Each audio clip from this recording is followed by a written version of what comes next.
Friends, I'm back live. I have deleted yet another video connected to my 2001 Space Odyssey rant. I'm going to really shorten it for you guys. What I did was an unboxing, and now I have my own Monolith. Sorry, I just lost Jason, but that last one was a 32-minute incoherent thing on the Monolith from 2001 Space Odyssey. I referenced the new book Twilight Language by Mr. Hoffman, also who wrote Secret Societies and Psychological Warfare. I do not endorse everything he says or all his works, so please don't take down this YouTube. To say the least, the authors go into some controversial subject matter. Nevertheless, quite interesting. The monolith is ubiquitous in the movie 2001 Space Odyssey. Just briefly, I'll read about it. The monolith appears in 2001 A Space Odyssey at pivotal moments in history to provide a higher consciousness to whomever comes in its path. When the apes discover the monolith during the first chapter of 2001, it is implied a mysterious slab teaches the animal species to use bones as weapons. In 2000, in January 1st, 2001, in Magnuson Park, Seattle, Washington, a monolith did in fact appear at that time, leading some to believe that it has some major occult significance. It's also the name of one of the largest buildings in Europe, apparently. I'm not going to go into that, though. So monoliths were appearing all over the place, like in Utah most recently. There is a strange coincidence. We must not make too much about it, but it's referenced in this book called Twilight Language. Twilight Language gives the idea, I believe it was developed most originally by a man named James Shelby Downard. Downard inspired the rock star Marilyn Manson to write and do a tune called King Kill 33. And I've talked about that more on this channel.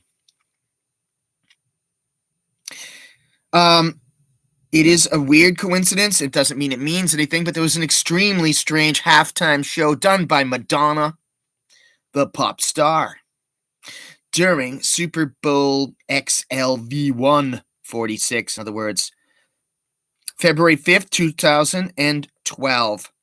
So she had a Egyptian headdress, and she was on this thing. Whether you take note of it or not, most people are just interested in sports gambling or their favorite team or the beautiful logos and hats. That's understandable. But, you might want to admit that the halftime shows, or you might choose to admit that the halftime shows are really weird and they kind of look like artistic rituals, maybe even psychodramas, or just weird.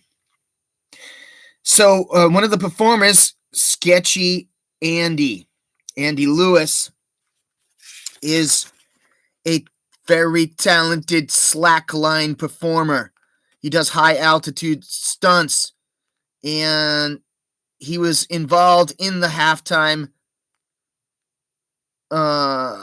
show with Madonna, which incidentally was more popular than the football game itself and is the most watched halftime spectacle in history by the great Madonna. Sketchy Andy Lewis and his team or his associates did actually remove the mysterious monolith from in Moab, Utah. It's an interesting book. I did reference, to say the least, it goes over the. I didn't know the word abracadabra. Abracadabra is apparently a real magic word. It's not something out of the Three Stooges. Abracadabra. It is, according to this book, an Aramaic word, often written in the form of a triangle, and it means I create as I speak with words I create. So again, it might be nothing that Sketchy Andy and stuff like that was at the halftime show, but it's weird. The monolith. What does it mean? Got one viewer. Anyway, sorry, my last one was so sloppy, and I just wanted to condense what I was saying. So this is going to be part one. I'm going to be talking more about the monolith soon. Other guy, if you got off who were watching my YouTube, I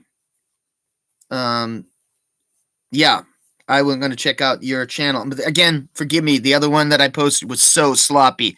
I've just said in 5 minutes what I rambled on to say in half an hour. So if you check this out, check out the new book, Twilight Language by Hoffman. Get a little monolith for yourself. What does it mean? Is it a sentinel?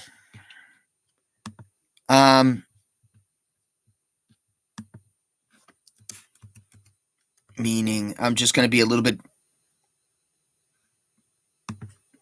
more on here.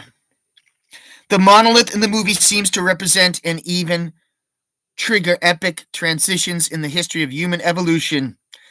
Evolution of humans from ape-like beings to civilized people, hence the Odyssey of mankind.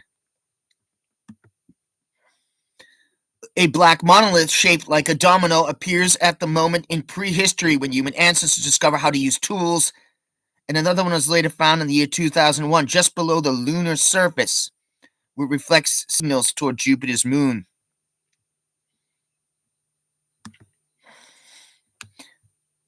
It also can be seen as a symbol of predestined fate. The monoliths lead humanity to Jupiter, like some big black breadcrumbs.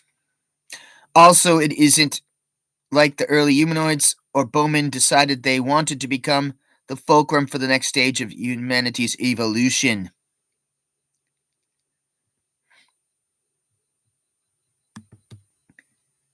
While the monoliths remain mostly a mystery to humans, it is hypothesized that the magnetic anomaly on the moon and also a signal sent upon the sun touching TMA-1 for the first time after its excavation were purposely done by an unseen alien race to compel humans to explore further and encourage space travel. Again, the Central Command in that movie did lie, and they said the people, I think they've said they had a virus. This is a 70-foot story monolith, one of Europe's tallest buildings. I didn't know that till just now.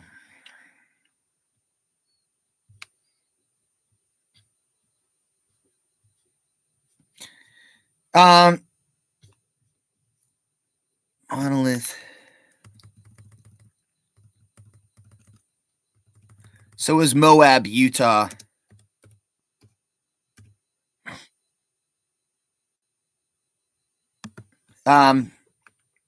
Also, the monolith discovered in Utah desert that resembles Kubrick 2001. So this was real. We were also talking about the other thing before I got too sloppy with it, the clown meme, the Slender Man meme. And there was a couple that dressed up like the Joker and Harley Quinn, and they shot people up. There was also the Dark Knight Batman shooting in Aurora, Colorado.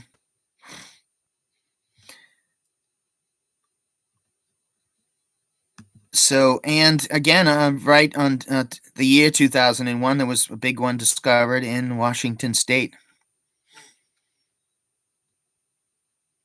Monolith discovered in Utah desert has everyone buzzing over 2001: A Space Odyssey. All right, so this is part one, and I hope this one a little more useful. I've decided to take the other two down because I was just rambling so much. This is going to be part one of the Monolith series.